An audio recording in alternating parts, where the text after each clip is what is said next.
शादी के बाद लड़की की ज़िंदगी में बहुत से चेंजेज़ आते हैं और उसमें सबसे बड़ा चेंज ये होता है कि वो अपने घर को छोड़कर एक नए घर में जाती है, जहाँ पे उसने कभी पहले ना रहा होता है और ना ही उन लोगों को वो जानती है। और जो घर वो छोड़ कर आई होती है, वो बचपन से उस घर में पली-बड़ी होती है, उसने आँख वहीं खोली होती है, उसका बचपन वहीं गुज़रता है। उसके अपने, चाहने वाले सब लोग वहीं मौजूद होते हैं। शादी के बाद लड़की की भी ज़िंदगी में बहुत फ़र्क आता है, लेकिन उतना नहीं जितना कि लड़की की ज़िंदगी में। इसीलिए बहुत ज़रूरी है कि शादी के बाद आप हर लड़की को ये पता हो कि वो अपने इन-लॉज़ में और अपने घर में किस तरह से बैलेंस मेंटेन करे, कि नए वाले घर में भी कोई शिकायत का मौका ना मिले और अपने घर वालों को, अपने माँ-बाप, बहन-भाइयों को भी नहीं भूलना चाहिए क्योंकि वो भी आपका घर है। अब आपको इस तरह से मैं कुछ टिप्स बताऊँगी अपने पर्सनल एक्सपीरियंस से और जो कुछ मैंने अपने बहन-भाइयों की ज़िंदगियों से भी सीखा है, कि किस तरह से अपने ससुराल और मायके में बैलेंस बना के चलना चाहिए ताकि दोनों घरों में खुशहाली और बेहतरी आए। सबसे पहले तो सेट योर एक्सपेक्टेशंस। जब आप नए घर में जाते हैं, तो नए लोगों से मिलते हैं शुरू-शुरू में क्योंकि आप अपनी जगह बनाने की कोशिश कर रहे होते हैं, तो बढ़-चढ़ कर हिस्सा लेते हैं। बढ़-चढ़ कर हर चीज़ में हिस्सा लेना बहुत अच्छी बात होती है। लेकिन होता क्या है कि हम एक्साइटेड हुए हुए होते हैं, हम चाहते हैं कि हमारी नए घर में बहुत वैल्यू हो, इम्पोर्टेंस हो, तो हम अपने से बढ़कर बहुत से ऐसे काम करते हैं जो लॉन्ग टर्म में सस्टेन नहीं कर सकते। फॉर एग्ज़ाम्पल कि आप जो हैं अपनी सास के साथ टाइम गुज़ारते हैं, बातें करते हैं, उनसे उनके कमरे में बैठते हैं और दोपहर में, शाम में, रात में।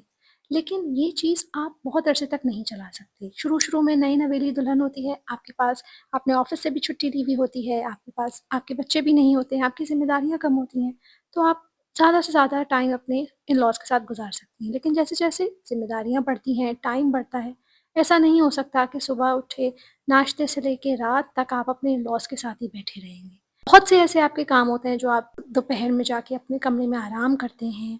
फिर आपके जब बच्चे होंगे तो आपको उनको भी देखना होता है, अगर आप जॉब कर रहे हैं तो आपको वहाँ भी जाना होता है। शुरू में इतनी ज़्यादा एक्सपेक्टेशंस उनकी हाई ना कर दें कि जब आप बाद में पीछे हटें तो उनको बुरा लगे, कि भई ये तो पहले हमारे साथ 3-3 घंटे बैठती थी, खाने के बाद भी, रात तक सोने के वक़्त भी हमारे साथ होती थी, लेकिन अब देखो ज़रा-सा कुछ किया उसके बाद अपने कमरे में जाके बैठ गई। इसलिए बहुत ज़रूरी है कि शुरू से एक हेल्दी बैलेंस मेंटेन किया जाए, क्योंकि रिश्तों में मोहब्बत बरकरार रखने के लिए बहुत ज़रूरी है कि फ़ासले इख्तियार किए जाएँ।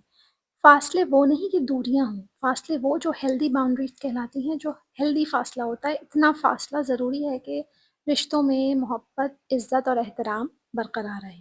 मेरी ये टिप उन लड़कियों के लिए होगी जो बाहर रहती हैं, क्योंकि मैं खुद बाहर रहती हूँ। तो जब मैं वापस आती हूँ पाकिस्तान, तो ज़ाहिर-सी बात है एक लिमिटेड टाइम होता है जिसमें मुझे ससुराल वालों के साथ भी रहना होता है, अपने मायके वालों के साथ भी रहना होता है, बाकी रिश्तेदारों को भी मिलना-जुलना होता है। तो बैलेंस मेंटेन कभी भी देखिए 50-50 नहीं हो सकता, लेकिन आपको कोशिश करनी चाहिए क्योंकि बैलेंस आपको मेंटेन करना होता है। मैं नॉर्मली क्या करती हूँ कि मैं अपने हस्बैंड के साथ आती हूँ और जब हस्बैंड चले जाते हैं कुछ टाइम के बाद, तो मैं एक्स्ट्रा टाइम रखती हूँ उनके जाने के बाद, ताकि मैं बाकी अपने मैके को भी टाइम दे सकूँ। और ज़ाहिर-सी बात है भई, हम पूरा साल इंतज़ार करते हैं, तो अपने माँ-बाप से मिलने का, बहन-भाइयों के साथ मिलने का टाइम बहुत कम होता है और मेरी तो ज़ाहिर-सी बात है यही ख़्वाहिश होती है कि मैं ज़्यादा से ज़्यादा घरवालों के साथ टाइम स्पेंड करूँ। माशाल्लाह से मेरे इन-लॉज़ बहुत अच्छे हैं, बहुत कोऑपरेटिव हैं, बहुत सपोर्टिव हैं, लेकिन सबके नहीं होते। तो मैं क्या करती हूँ कि भई, शुरू का टाइम जब मेरे हस्बैंड होते हैं पाकिस्तान में, so I try to make sure कि मैं इन-लॉज़ के साथ ज़्यादा रुकूँ। अम्मी और अपने अम्मा-अब्बा, बहन-भाइयों के साथ भी टाइम स्पेंड करूँ, लेकिन इतना नहीं। लेकिन जैसे ही हस्बैंड चले जाते हैं, देन आई मेक श्योर कि मैं सारी दावतों से फ़ारिग हो जाऊँ और फिर आ जाऊँ अपनी अम्मी के घर और वहाँ पे मैं मैक्सिमम टाइम देती हूँ। तो आपका सेटअप जिस तरह से अलाउ करे, आप उस तरह से करें। याद रखें कि इन सब चीज़ों में ये मत मुरव्वत होती है शुरू में, समझ नहीं आता, लगता है कि भई सामने वाले को कहीं बुरा ना लग जाए कि हम ज़्यादा यहाँ रुक रहे हैं, वहाँ रुक रहे हैं। लोग बोलेंगे, लोगों का काम है बोलना, आप बस वो करें जो आपके दिल को ठीक लगता है।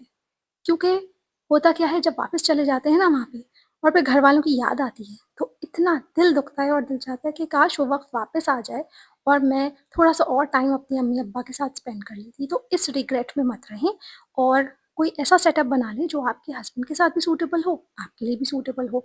लड़ाई-झगड़ा नहीं करें, लेकिन कोशिश करें कि 1 हफ़्ता एक जगह रह लें, तो 1 हफ़्ता अपनी माँ के घर चले जाएँ, फिर 1 हफ़्ता वापस ससुराल में चले जाएँ, 1 हफ़्ता वापस अम्मी के घर आ जाएँ और इस तरह से मैनेज करती रहें। और जब अम्मी-अब्बा के घर हों, तो ससुराल में सास को फ़ोन कर लें, कॉल कर लें, हाल-चाल पूछ लें, खैरियत पूछ लें और अगर कोई बहुत ही इम्पोर्टेंट दावत आ जाए, तो आप कहें कि भई मैं उस दावत में आप लोगों के साथ शिरकत कर लेती हूँ, लेकिन वापस मुझे अपनी अम्मी-अब्बा के घर छोड़ दो।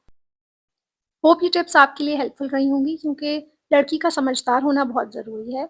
बहुत ही तहम्मुल से, सब्र से और होशियारी के साथ ये काम करें और किसी को नाराज़ करने की ज़रूरत नहीं है। लेकिन याद रखें कि माँ-बाप का भी कोई नेमल बदल नहीं है, इसलिए इन सब चीज़ों को ध्यान में रखते हुए hope you like today's video और इन टिप्स पर ज़रूर अमल कीजिएगा। अल्लाह हाफ़िज़।